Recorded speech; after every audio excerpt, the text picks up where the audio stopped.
Welcome to another installment of Roblox film roastings and cookings. Today, I'm reviewing another Roblox movie known as The Bacon Hair. I know, pretty creative name. So, The Bacon Hair is a movie by Oblivious HD that was released in 2020. However, the first 3 parts have been released, but it's been well over a year since you've been waiting for part 4 to come out. So, part 4 of my review of The Bacon Hair will likely take the longest to come out, unless I get lazy.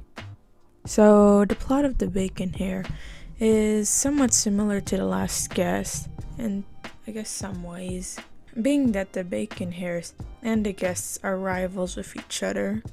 Except this time, it's the Bacons being oppressed, and the least technologically advanced, and the guests are the oppressors, being more technologically advanced. Anyways, let's dive right into the story. The movie starts off with showing us Mexico. Okay, that was a lame joke.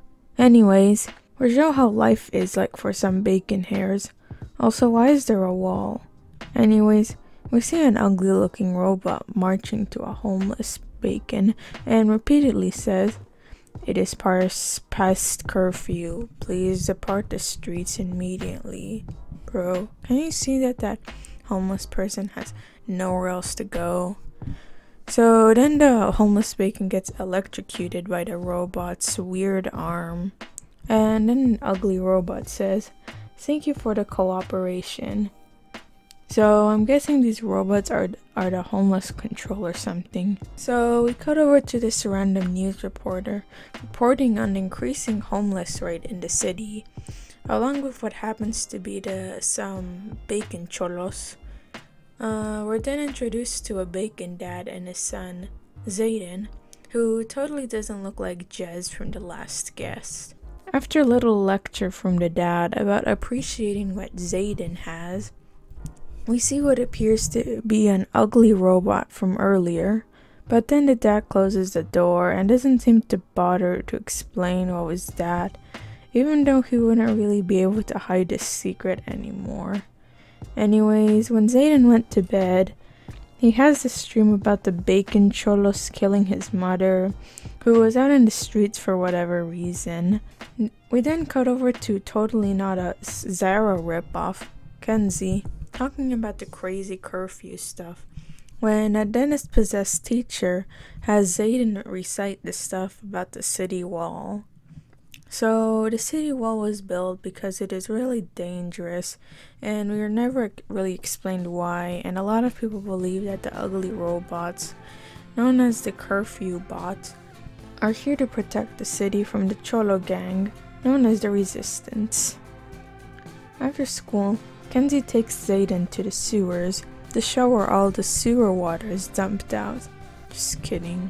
So Kenzie has found the exit to the outside of the city, and it turns out there isn't a yucky wasteland outside of the city, but a forest. So instead of proceeding with caution, Kenzie and Zayden just start playing in the forest like it's something they see every day. Like, you guys literally live in a city. A very crammed one for sure. So while playing hide and seek, Zayden meets a guest named Primrose. Whoa, totally not a ripoff of Rose from The Last Guest. So I guess Zayden or Primrose don't seem very shocked to see each other, so they go back to playing hide and seek. Primrose explains that she ran away from home and the guests are currently looking for her, and I guess because of that she can't really tell much about herself. I don't know now. So then we have one of those scenes where 2 characters sound like they're in a sewer tunnel, while conveniently not managing to fall off a tree. After that, we cut over to Kenzie confessing to her father that she went outside the city, but her father doesn't seem to do much about it. He's like, "Grr, don't do it." So we then cut over to it being Zayden's birthday, and his dad made him Bacon Girl doll as a gift. Later on, Zayden's dad takes him out for pizza. So if you paid enough attention, the city seems to take some resemblance to Japan. So now I'm wondering if this movie takes place in some Japanese equivalent of Roblox. Or maybe just because of the builder. So yeah, I just wanted to share the mess that is my thoughts. Anyways, back to the movie. Zayden and his dad are enjoying the pizza when the curfew bots come out early for no reason. So Zayden is told to go behind the counter, and he tries, and then the dad tries to reason with the robots, and he's so dumb that he gets electrocuted and dragged away. Just why didn't Zayden's dad go with Zayden and help get both of them escape? I don't know. So because we need the movie to happen, instead of just going home where he will be the most safe, instead he decides to live the ghetto homeless life. But it's ended abruptly after a conversation with this homeless bacon, when the curfew bots come in, and then the homeless bacon is just I'm tired of this world, goodbye.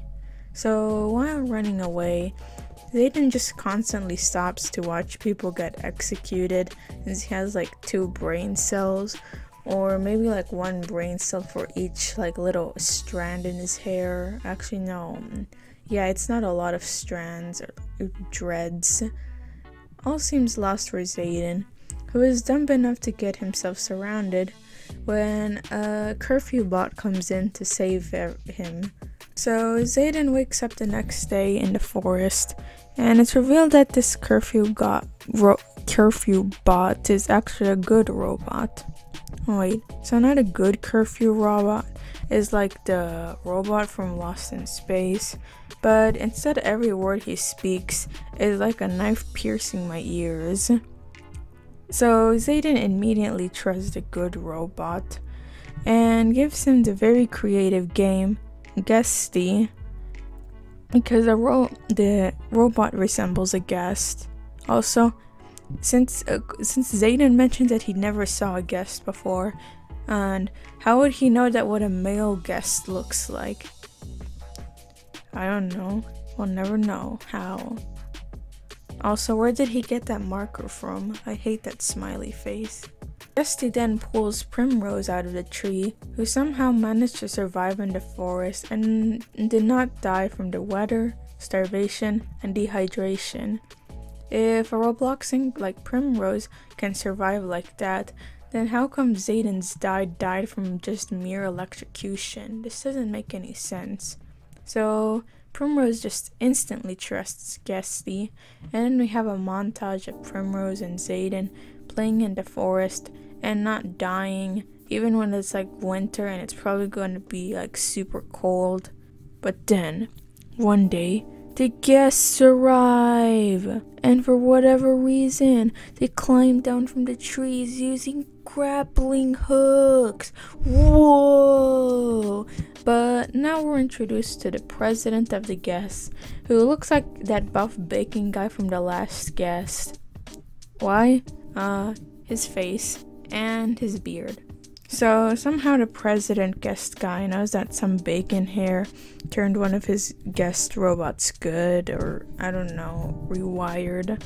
And after hearing some painful dialogue from Guesty beats up the agents, hence proving they are kind of lame, and almost in a way, not threatening.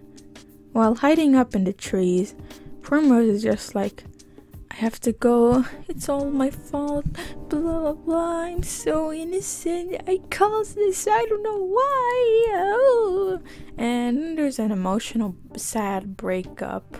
Oh no. So then Zayden gets captured and is about to get obliterated when Guesty conveniently comes and he takes Zayden back home, and the president doesn't even bother going after him. Them. Anyways, now we leave off on a cliffhanger with Zayden being surrounded by the Resistance Patrol organization. Oh no! And that concludes part 1 of the bacon hair. Overall, it wasn't as good as Blox Watch, but not as bad as The Last Guess. However, unlike The Last Guess, which is entertainingly bad, I found myself getting bored a couple of times, especially towards the end. The dialogue just kind of drags. Also, I really hate that new crying face the characters make in sad scenes. It's just as bad, or maybe worse, as the I'm crying while having a diarrhea face. So anyways guys, that's all I've got for today. Stay tuned for the next video. Bye!